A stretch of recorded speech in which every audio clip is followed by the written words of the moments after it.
বিভিন্ন রকম এই ধরনের কাজ করে। কার দোকান, পরোটার দোকান, কার বিরিয়ানি দেয়, সে হয়তো কে হয়তো অন্যান্য ডিপার্টমেন্টে খুব হাই প্রোফাইল সার্ভিস করেন।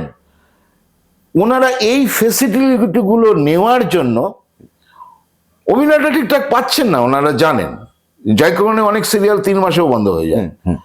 তো ওনাদের দিয়ে কাজ করাচ্ছেন। এই যে ভাবনা ধারণাটা এসেছে, তাতে কিন্তু অভিনয়ের মান অনেক কমে গেছে, যে কারণে অনেক মানে দর্শক যারা যারা টিআরপি তোলেন একটা সিরিয়ালের বা যে কোনো, তারা কিন্তু বলছেন যে আপনি নেই, দেখি না। এটা আমাকে বলছে, হয়তো অন্যান্য আর্টিস্টদেরও বলে, আর ভালো লাগছে না, একঘেয়েমি হয়ে যাচ্ছে।